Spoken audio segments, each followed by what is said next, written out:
ถ้าเฮาสากโทรศัพท์น้ำแดกกระดินไปน้ำอันตรายถึงชีวิตบอตัวนี้เนาะรักสิพาทุกคนมาเบิ่งนำกันได้ว่าอันตรายถึงชีวิตบอหรือว่าบอเนาะตัวนี้ต้องบอกทุกคนว่าอันตรายถึงชีวิตเนาะที่เฮาเห็นหลายๆข่าวว่าไฟช็อตไฟดูดต่างๆเนาะเพราะว่าเฮาสากน้ำดินเป็นน้ำสาเหตุเนาะเป็นยังมันคือว่าเหตุให้อันตรายถึงชีวิตแล้วสิพาทุกคนมาเบิ่งเด้ออธิบายหม่องหัวสากเนาะเวลาที่เฮาสากเนาะทุกคน1เฮาสากน้ำดินเป็นน้ำโดนๆไป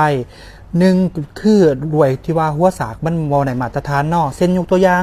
กระแสไฟเนาะมันเริ่มแรงจากตัวหัวตัวนี้เฮาเข้ามาสู่เครื่องดาวเฮ็ดให้พวกตัวนี้มันเกิดการทำงานยิงเฮาดินไปเรื่อยๆแล้วก็สากโดนๆไป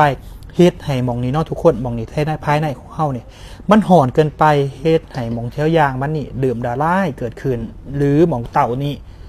เกิดการมัดกันสอดถ้าเป็นหัวสากใหม่ๆส่วนใหญ่บ่เจอดอกเจอก็คือหัวสากที่แบบว่า1เฮาเฮ็ดโตเป็นประจำ2ก็คือมันเก่ามันใหม่มันสอดหรือว่าเดิมเห็นลำๆหม่องนี้แล้วตัวนี้เนาะทุกคนอยากให้ทุกคนบ่ใส่งานมันต่อเพราะว่ายังมันเสียงแห้งถ้าหม่องนี้มันเกิดการละลายหรือมันใหม่หรือมันสอดหม่องแถวส่วนนี้มันจะเริ่มแลนตัวนี้เข้าสู่เครื่องโทรศัพท์ของเฮาแลนเข้ามาฮอดนี่ถ้าเฮาไปจับเครื่องตัวเปล่าๆหรือว่าเครื่องของเฮาไปถือวัตถุที่มีเล็กยิงตัวนี้เนาะมันสิเป็นพวกวัตถุที่ก่ออันนี้สอดก็เป็นพวกกระแสคือเด็กเป็นกระแสไฟนะทุกคนวันนี้เขาไปจับเฮดหายสอดเลยทุกคนคือเห็นในข่าวเดือดๆไปก็คือเกิดจากตัวหัวปลั๊กนี่แหละส่วนใหญ่หรือมองปลั๊กเสียบก็เขาเกิดมีการหลั่วที่วันเก่าอยู่แล้วห่อนเกินไปตัวนี้กาเกิดการสอดไหลแล้วคำถามก็คือแล้วเขาสิเฮ็ดจังได๋แต่เวลาที่เขาใช้งานมันจะสิบ่เกิดการสอดด้วยการระเบิดอย่างต่างๆเนาะทุกคนเนาะทุกคนเวลาที่เขาสากไปพยายามที่จะเช็คหัวสากตัวนั้นว่ามันห่อนเกินขนาดบ่หรือมันยังห่อนอุ่นๆถ้าห่อนอุ่นๆนี่ก็เป็นเรื่องปกติที่เขาสากนำเนาะทุกคนถ้ามันห่อนจัดๆเลยเนี่ยน้ำให้ทุกคนเปลี่ยนซ้ายหรือว่าเปลี่ยนหัวเด้อเพื่อบ่เกิดการช็อตในต่างๆเกิดขึ้นแล้วก็คำถามต่อไปล่ะเฮาควรจะเลือกหัวสากจังได๋ล่ะมันจังสิ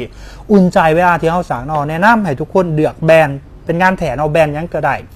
หรือว่าจะแบรนด์มาน้ำเครื่องหรือว่าแบรนด์อื่นเนาะให้ทุกคนมาเบิ่งอยู่แถวข้างกองว่ามันสิมีพวกระบบการตัดไฟบ่พวกนี้หรือว่าคุมอุณหภูมิบ่เวลาไฟหรือว่ากระแสไฟฟ้ามันสอดจังต่างๆเนี่ยมันสิมีระบบตัดบ่ถ้ามันมีพวกระบบตัดไฟจังซี่เนาะมันก็สิช่วยลดความเสี่ยงตรงจุดนั้นได้เด้อทุกคนถ้าเฮาไปซื้อหัวสากเอาแต่ถืออย่างเดียวจังซี่เนาะแล้วบ่ได้เบิ่งคุณภาพมันตรงนั้นเนาะทุกคนมันเสี่ยงสูงแฮงเด้อ